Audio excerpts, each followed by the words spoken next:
Mantan Menteri Pemuda dan Olahraga Roy Suryo melaporkan Menteri Agama Yakut Khalil Qomas ke Polda Metro Jaya. Saya hari ini tidak berhasil membawa tanda bukti lapor. Ya. Alasan yang pertama adalah lokus delikti. Ya. Lokus deliktinya kejadiannya adalah bukan di wilayah hukum Polda Metro Jaya. Aturan azan sekarang. Oh iya, itu kemarin kita sudah terbitkan surat edaran pengaturan. Kita tidak melarang masjid, musola menggunakan toa, tidak. Silahkan, karena kita tahu itu bagian dari syiar agama Islam, ya. Tetapi ini harus diatur tentu saja. Diatur bagaimana volume speakernya, gitu. Toanya itu nggak boleh kenceng-kenceng, 100 desibel maksimal. Diatur bagaimana kapan mereka bisa mulai menggunakan speaker itu sebelum adzan dan setelah adzan, bagaimana menggunakan speaker di dalam dan seterusnya. Tidak ada pelarangan. Ini aturan ini dibuat semata-mata hanya untuk membuat masyarakat kita semakin harmonis, meningkatkan manfaat dan mengurangi mafsadat. Jadi menambah manfaat dan mengurangi ketidakmanfaatan. Karena kita tahu, misalnya ya, kita tahu di daerah yang mayoritas muslim, hampir setiap 100 meter, 200 meter itu ada musola masjid. Ya, bayangkan kalau kemudian dalam waktu yang bersamaan mereka semua menyalakan toanya di atas, kayak apa? Itu bukan lagi syiar, tapi menjadi gangguan buat sekitarnya. Kita bayangkan lagi, kita ini muslim, saya ini muslim, saya hidup di lingkungan non muslim, ya. Kemudian rumah ibadah saudara-saudara kita non muslim itu bunyikan toa sehari 5 kali dengan kenceng-kenceng secara bersamaan, itu rasanya bagaimana?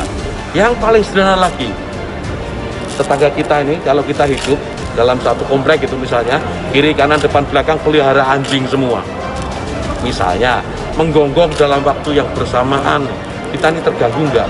Artinya apa? Bahwa suara-suara ini, apapun suara itu ya, ini harus kita atur supaya tidak menjadi gangguan. Ya, speaker di musola, masjid, monggo dipakai, silahkan dipakai. Tetapi tolong diatur agar tidak ada yang merasa terganggu. Agar niat menggunakan toa, menggunakan speaker sebagai sarana, sebagai wasilah untuk syiar, melakukan syiar tetap bisa dilaksanakan tanpa harus mengganggu mereka yang mungkin tidak sama dengan keyakinan kita. Berbeda keyakinan, kita harus tetap hargai. Itu aja intinya. Jadi saya kira dukungan juga banyak atas ini, karena di alam bawah sadar kita kan pasti mengakui itu. Kawan-kawan wartawan ini juga pasti merasakan itu, bagaimana kalau suara itu tidak diatur pasti mengganggu. Truk itu kalau banyak di sekitar kita diam di satu tempat, kemudian misalnya ada truk kiri kanan kita, depan belakang kita, mereka nyalakan mesin sama-sama, kita pasti terganggu. Suara-suara yang tidak diatur itu pasti akan. Ada masyarakat yang memang seneng kalau tuanya itu kenceng. Karena kalau tuanya kenceng, dia bisa cepet-cepet ke masjid. Karena dia memang sengaja, wah karena kenceng saya terbangun. Subuh-subuh saya bisa ke masjid, apalagi mau bulan puasa ini, saya bisa ke masjid begitu. Ada yang suka seperti itu.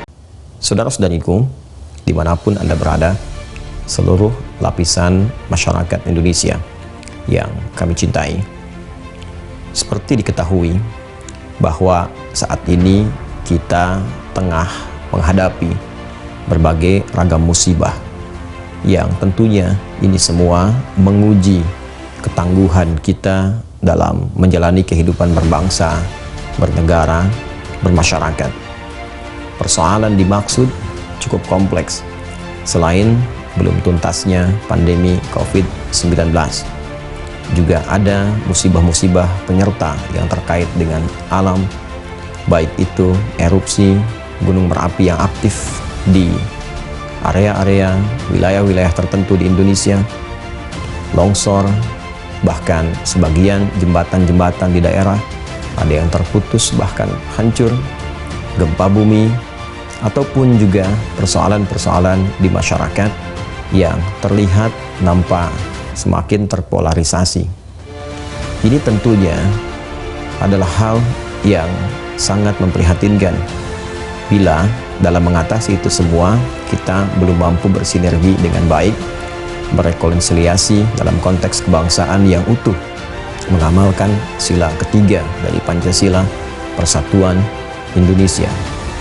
Karena itu, di kesempatan yang baik ini, saya mengajak kepada kita semua, saya, Anda, kita, anak bangsa ini, warga negara Indonesia yang baik, dimanapun kita berada, apapun posisi yang tengah kita sempati pada saat ini. Mari kita semua bersatu, kita semua bisa berrekonsiliasi dengan cara yang baik, memperbaiki jalan kehidupan kita, menata kembali hal-hal yang kurang tepat dari sikap, dari kebijakan, dari hal-hal yang sekiranya tidak mengarah kepada solusi yang tepat guna dalam mengentaskan berbagai persoalan yang dimaksudkan. Saya pertama ingin mengajak untuk memperbaiki itu semua. Dalam bahasa agama disebut dengan taubat, kembali mengakui bahwa ada yang tidak tepat dari apa yang kita lakukan selama ini. Kita sesali itu semua, namun lebih penting daripada itu, kita tata sehingga persoalan-persoalan tadi kita bisa evaluasi, perbaiki, dan menampilkan hal yang lebih baik daripada hari-hari sebelumnya. Kepada pejabat publik, saya meminta agar dapat membuat kebijakan-kebijakan yang substansial, yang esensial, yang tepat guna, yang memang dibutuhkan di masyarakat dalam konteks bersinergi untuk mengentaskan berbagai persoalan yang dimaksudkan.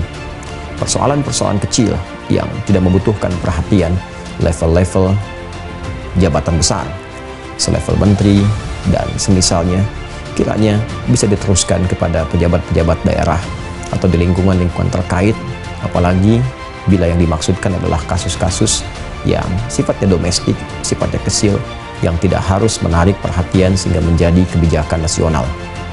Kepada pejabat publik, saya berharap juga agar memperbaiki narasi, komunikasi yang ditampilkan kepada masyarakat. Jangan sampai menghadirkan kata-kata, kalimat-kalimat yang justru kontraproduktif atas misi-misi yang akan dibangun. Bagaimana mungkin toleransi bisa ditampilkan, bisa dikampanyekan, namun dalam saat yang sama, kalimat yang ditampilkan, ilustrasi yang dihadirkan justru bukan sekedar kontraproduktif, tapi berpotensi menyakiti kepada bagian-bagian unsur tertentu dalam kehidupan berbangsa dan bernegara. Rasanya tidak pantas bila persoalan toa harus diilustrasikan dengan binatang tertentu atau hal-hal yang lain yang tidak sejalan, tidak senafas, bahkan tidak sampai kepada logika. Pun persoalan-persoalan lainnya, kita tidak perlu saling menghujat, tidak perlu saling mencela, tidak perlu saling menyalahkan. Kita hanya perlu saling mengoreksi diri kita dan bertanya, apakah masih mencintai negeri ini? Apakah masih mencintai bangsa ini? Bila memang Anda mengatakan, saya Pancasila, saya NKRI, saya mencintainya, maka cinta tidak dibuktikan dengan kata-kata. Cinta dibuktikan dengan tindakan, dengan kebijakan, dengan persatuan, dan dengan sikap serta perilaku yang mulia dalam berkehidupan. Semoga Allah Subhanahu wa Ta'ala mengampuni kita, membimbing kita ke jalan yang baik, meridhai langkah kita, dan pada saatnya siapapun kita pasti akan berpulang kepada Allah Subhanahu wa Ta'ala. Pastikan saat pulang itu ada legasi terbaik yang ditinggalkan, yang bermanfaat untuk kehidupan berbangsa, bernegara, bermasyarakat, dan jariah yang mengalir sampai kehidupan akhirat kita. Demikian, mohon berkenan, terima kasih, dan mohon dimaafkan. Assalamualaikum warahmatullahi wabarakatuh. Teman-teman sekalian, saya tahu teman-teman pasti sudah mendapatkan banyak sekali opini, banyak sekali sudut pandang tentang satu berita ya, tentang berkaitan dengan azan. Tapi bagi saya secara pribadi, saya cuma ingin mengatakan dan menyampaikan sebagian daripada sudut pandang saya juga yang berkaitan dengan kewajiban saya secara pribadi untuk untuk bisa memberikan pemahaman kepada umat muslim pada khususnya ataupun pada yang lain tentang problematika yang seperti ini. Dan kalau saya secara pribadi juga itu sering sekali, bahkan hampir pada semua video-video saya itu saya mencoba untuk tidak hanya membahas tentang satu berita atau satu hal yang sedang mungkin dibicarakan, tapi saya coba ingin memberikan sebuah pola, sebuah proses yang terjadi pada background, sehingga teman-teman nanti ketika ada situasi apapun itu bisa menggunakan pisau bedah yang sama. Jadi begitu saya mendapatkan berita tentang pengaturan azan itu, yang pertama kali yang saya pikirkan adalah kenapa? Itu sudah pasti. Kenapa ada kebijakan semacam ini? Kok bisa ada kebijakan semacam ini? Karena kalau kita bahas tentang kenapa, kita biasanya akan mendapatkan banyak sekali insight, banyak sekali proses yang kita perlukan untuk membahas lebih dalam tentang sesuatu. Jadi setelah kita memahami faktanya seperti apa, kata-katanya seperti apa, lalu kalau bisa mendapatkan rekamannya, kita mendapatkan satu berita, proses pertama kali yang saya pribadi senang untuk lakukan adalah bertanya, kenapa? Kok dia bisa untuk menelurkan kebijakan semacam ini? Atau kok seseorang itu bisa berbuat yang semacam ini? Karena kita sudah tahu bahwasanya tangan kita, lisan kita itu cuma perpanjangan daripada akal kita dan hati kita. Sekali lagi, bahwasanya lisan dan perbuatan itu cuma perpanjangan daripada akal dan hati. Maka yang saya mau cari adalah apa yang dipikirkan oleh akalnya dan apa yang dirasakan oleh hatinya, apa yang berlangsung di keheningan yang tidak terlihat sehingga menghasilkan sebuah keputusan yang terlihat seperti itu. Itu kalau saya. Nah, maka saya coba-coba untuk berpikir lagi. Misal contoh, teman-teman kalau sering nonton video saya, itu pasti sering mendapatkan saya tuh banyak membahas tentang simbologi. Bukan simbologi, ding. Membahas tentang simbol, tentang seseorang kalau sudah mencintai sesuatu tuh tanda-tandanya apa, alamat-alamat orang jatuh cinta tuh apa.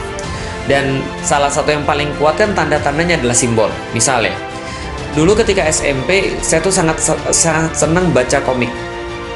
Ketika saya baca komik senang, otomatis apapun yang berkaitan dengan simbol di komik itu saya pasti senang. Misal, dulu saya baca komik judulnya Neon Genesis Evangelion.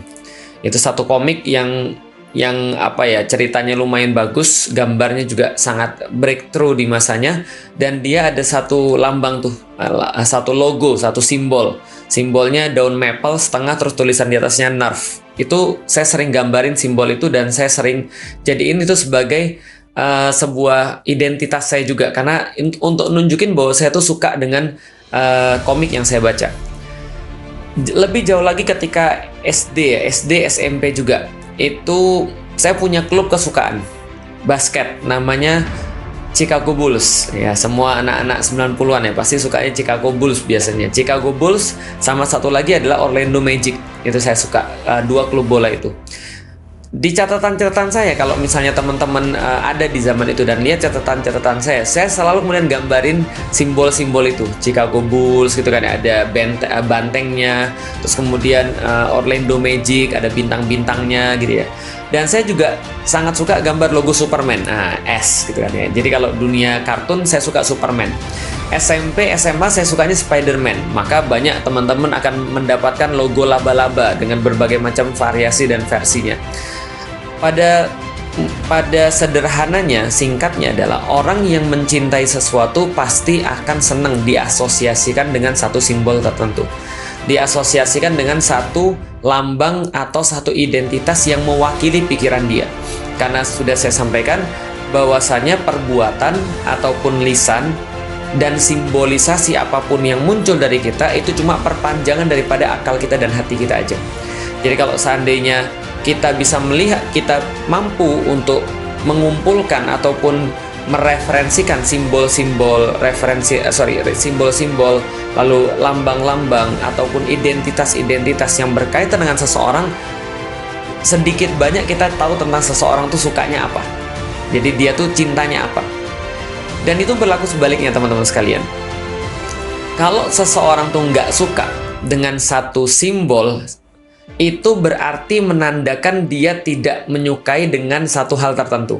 Atau kalau kita balik, kalau dia dalam hati dan pikirannya sudah tidak menyukai sesuatu, atau dia tidak terlalu senang pada sesuatu itu atau bahkan membenci sesuatu, maka dia tidak akan pernah mau untuk diasosiasikan dengan simbol-simbol tertentu atau lambang-lambang dan identitas yang muncul daripada hati dan pikiran tadi.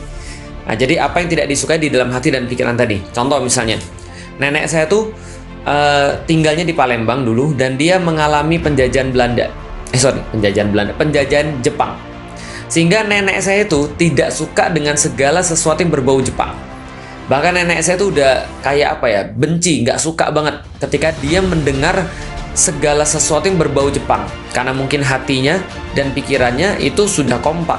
Dan dia nggak suka karena dia pernah merasakan jajahan Belanda dan mendapatkan cerita, mendapatkan mungkin pengalaman dan seterusnya.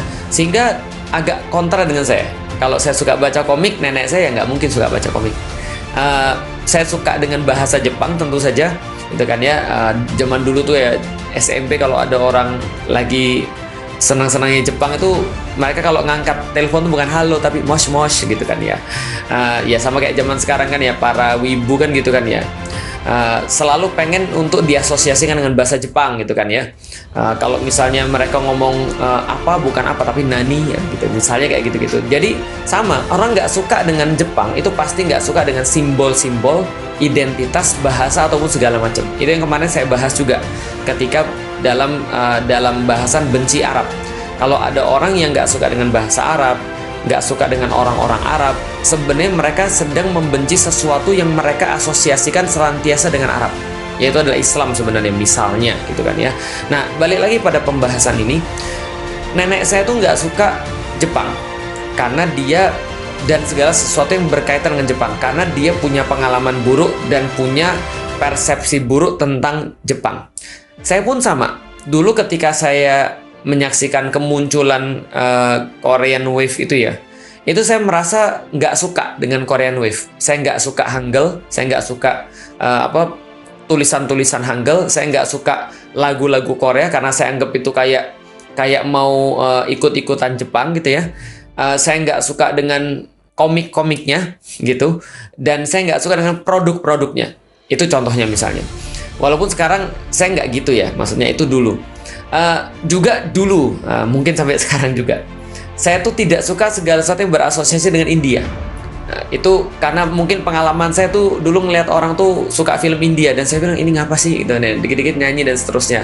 Atau mungkin saya punya pengalaman buruk kali ya dengan orang India ya.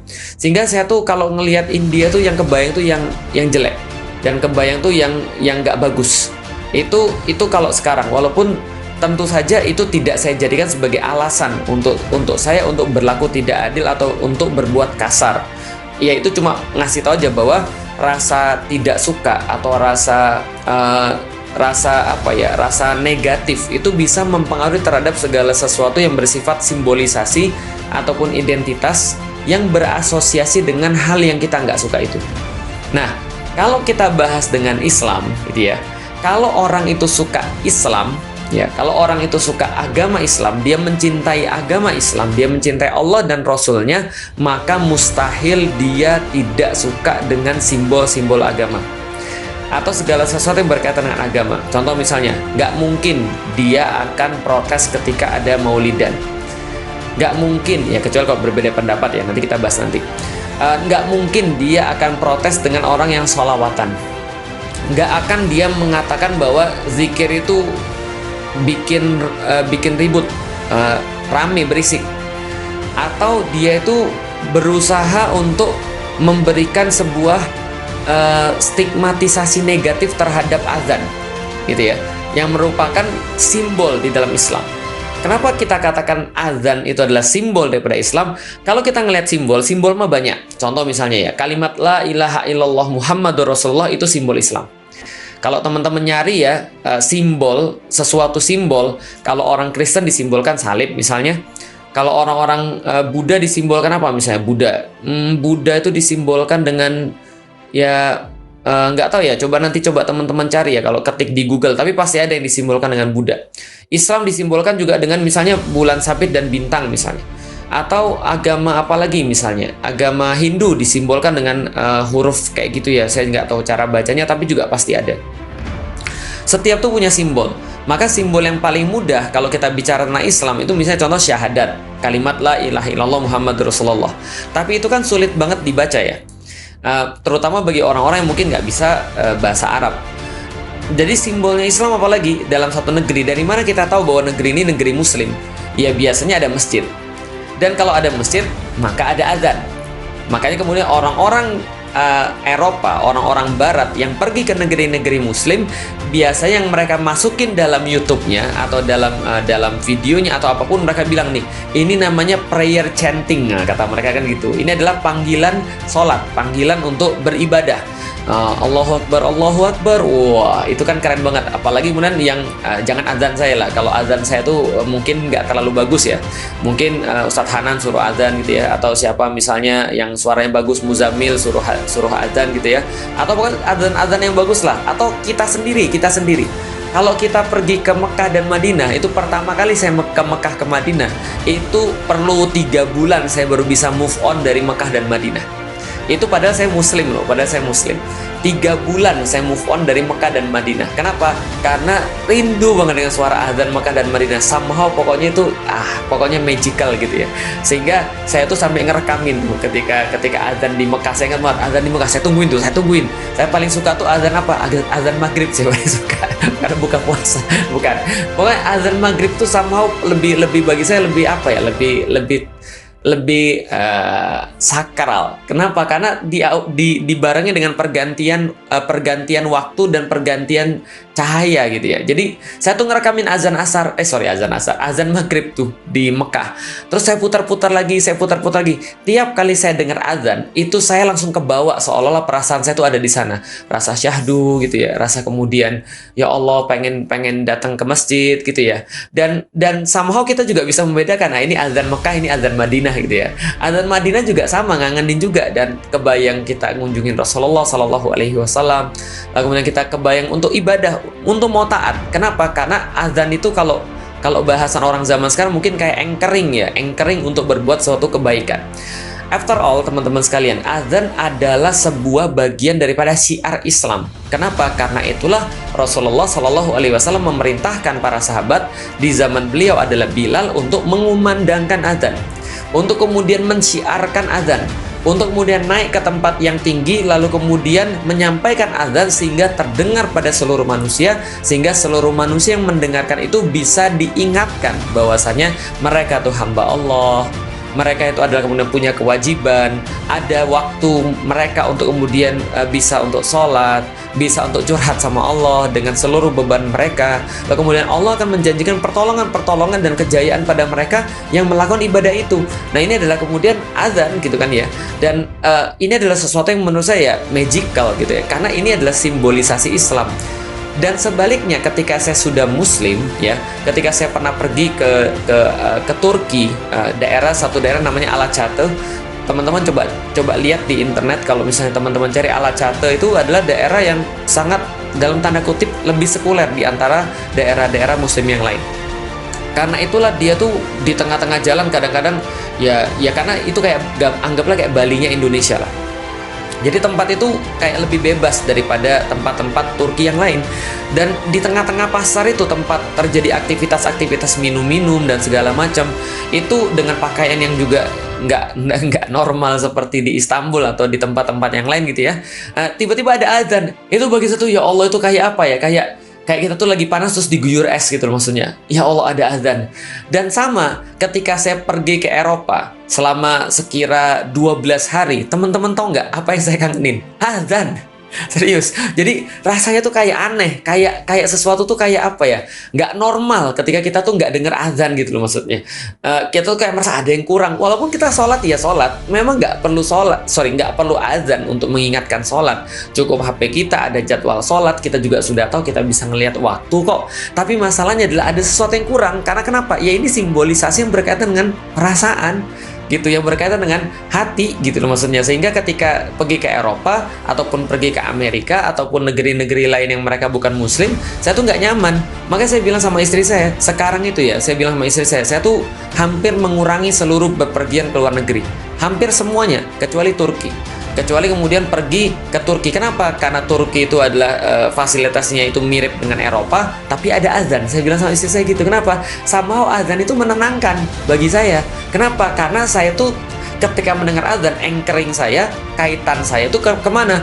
Ke ketenangan ketika sholat, bertemu dengan orang-orang yang baik, kita bisa wudhu, sejenak berhenti daripada hiruk pikuk dan hingar-bingar dunia, lalu kemudian kita bisa untuk fokus menghadap Allah, lalu kemudian kita bisa dari situ ya mungkin ya kalau siang ada makanan kalau misalnya tadi yang saya bilang maghrib itu berarti pergantian hari, kita istirahat dan seterusnya, tapi ada sesuatu yang magical dalam setiap azan.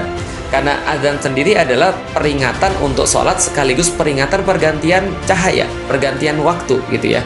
Nah maka bagi saya orang muslim itu adalah sesuatu yang ya saya senang aja ketika dengar azan gitu kan ya. Apakah saya merasa terganggu? Enggak, sama sekali enggak.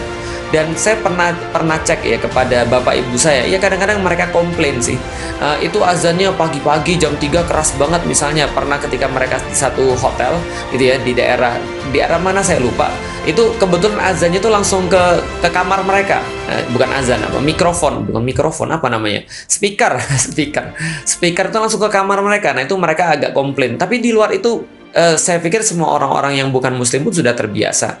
Dan Indonesia merdeka sudah berapa lama? 45 sampai sekarang gitu ya. Dan itu tidak pernah, itu pun dipermasalahkan. Saya pikir, nggak tahu ya, coba nanti cek sejarah. Setahu saya sih nggak pernah dipermasalahkan. Pernah ada dipermasalahkan tentang azan. Yang paling ingat di kepala saya ketika membahas tentang azan itu adalah ketika azan di Turki diganti dengan bahasa Turki. Pelakunya siapa? Pelakunya juga mengaku muslim. Ya, pelakunya mengaku muslim dan dia juga mengatakan ini buat kebaikan. Ini buat kebaikan. Kenapa?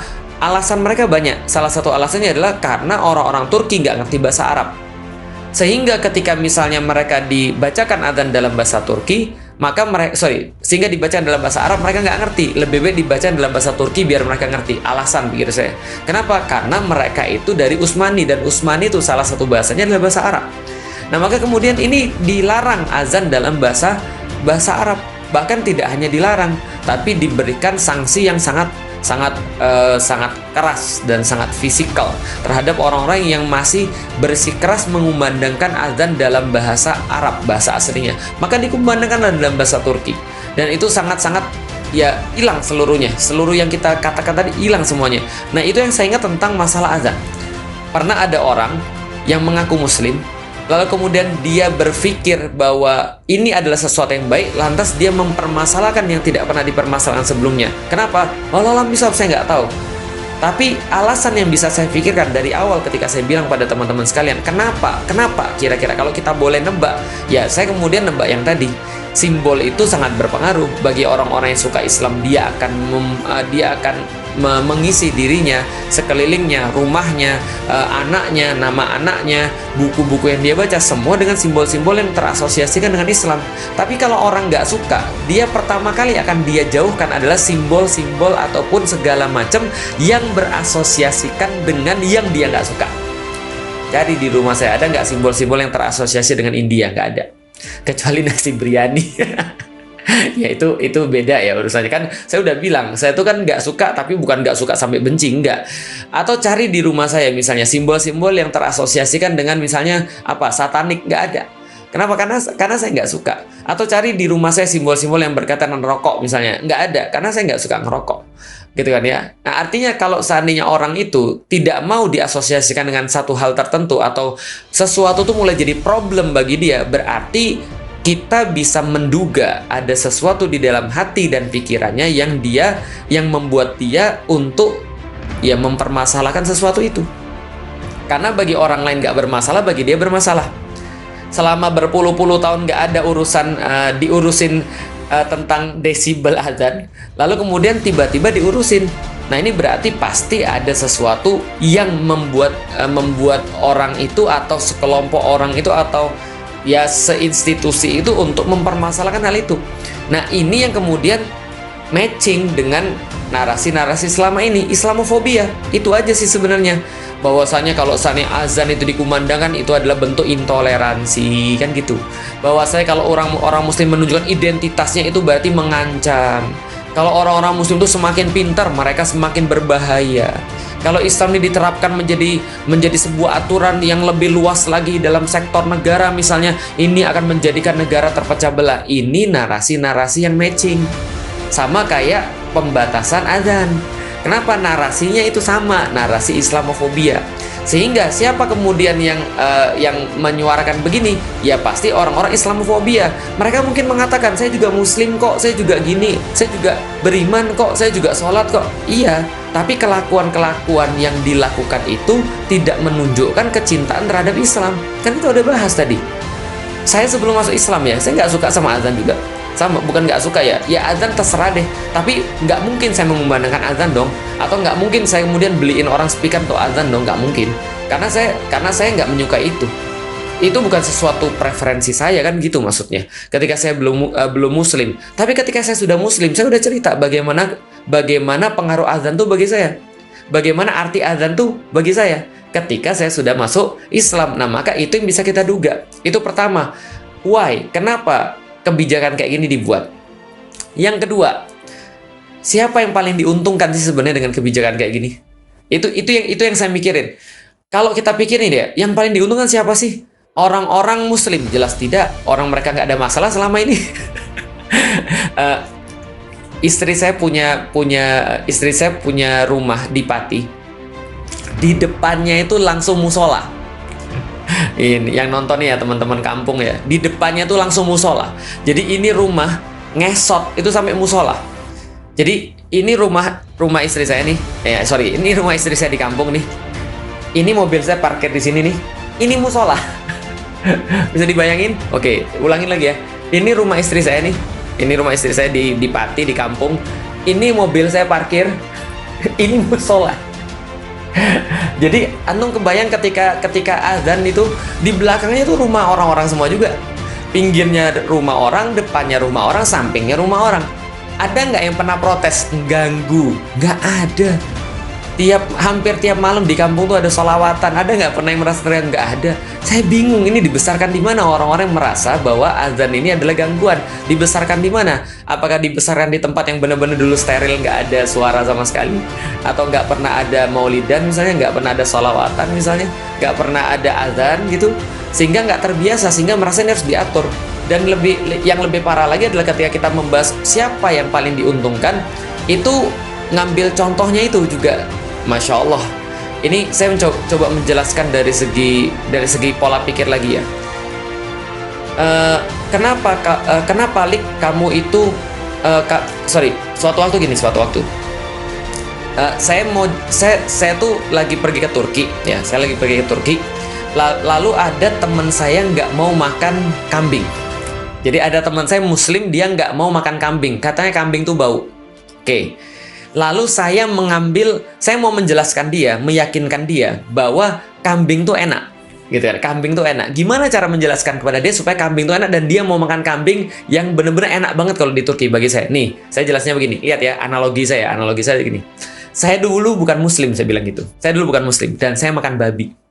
Oh gitu ya Ustaz ya? Iya. Babi itu enak nggak Ustaz? Babi itu enak banget. Saya nggak bohong dong. Gitu nih. Babi itu enak banget. Oke. Lalu saya bilang sama dia, setelah saya masuk Islam, saya nggak makan babi lagi karena Allah mengharamkan. Dan saya setelah nggak makan babi lagi, saya makan kambing dan saya baru ngeh bahwa yang bisa menggantikan kenikmatan ketika Allah mengharamkan babi, yaitulah kambing. Paham ya analoginya ya?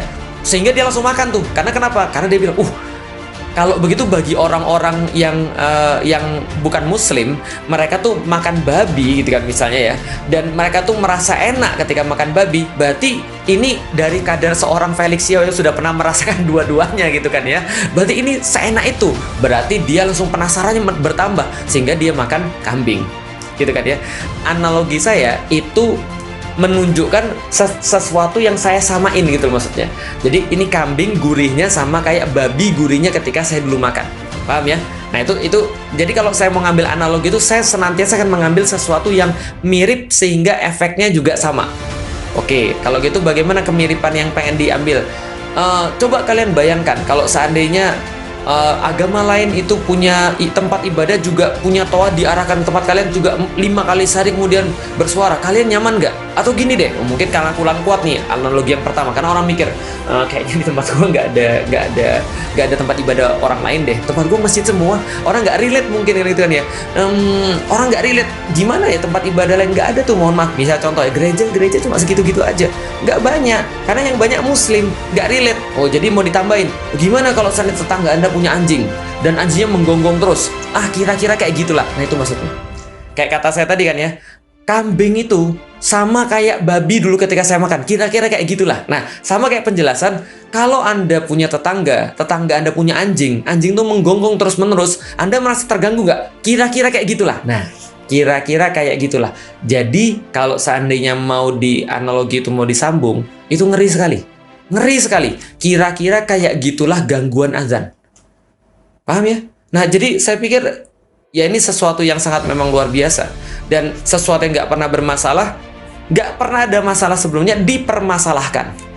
Untuk apa? Wallahualam bishawab. Dengan narasi-narasi Islamofobia untuk melanjutkan supaya match dengan narasi-narasi sebelumnya bahwa Islam itu adalah sumber masalah, sehingga orang takut dengan Islam, malas belajar Islam, simbol Islam dirusak. Oh ya sorry, saya lupa jelasin apa yang terjadi ketika azan dilarang di Turki.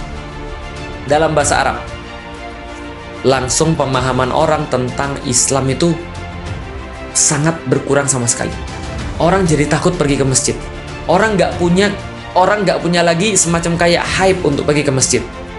Bisa difahami teman sekalian, ketika syiar diganggu, itu maka kemudian Islam itu juga sebenarnya mau diperlemah. Karena kekuatan Islam itu ditunjukkan dengan syiarnya. Maka memperlemah kekuatan Islam itu bisa dilakukan dengan memperlemah syiarnya. Sengaja atau nggak sengaja, kita sadar atau nggak kita sadar teman-teman sekalian. Nah itu yang terjadi. Siapa yang paling diuntungkan dengan adanya pembatasan atau pengaturan volume masjid ini? Atau permasalahan azan ini, azan yang dimasalahkan, siapa yang paling diuntungkan? Wallahualam bishawab. Teman-teman silakan mikir sendiri. Saya cuma mengantarkan apa yang saya pikirkan ketika saya mendengarkan problematika tersebut, atau sesuatu yang benar-benar nggak problem tapi diproblemkan. Kenapa? Wallahualam bishawab. Bisa jadi untuk menutupi sesuatu yang borok misalnya. Karena ya orang-orang kayak gini yang mempermasalahkan, yang munculin masalah kayak gini kan sudah terkenal. Orang-orang kayak gini, kelompok-kelompok kayak gini ya senantiasa mereka ya mengurusi hal-hal yang nggak perlu, dan akhirnya yang perlu justru nggak diurusin sama sekali.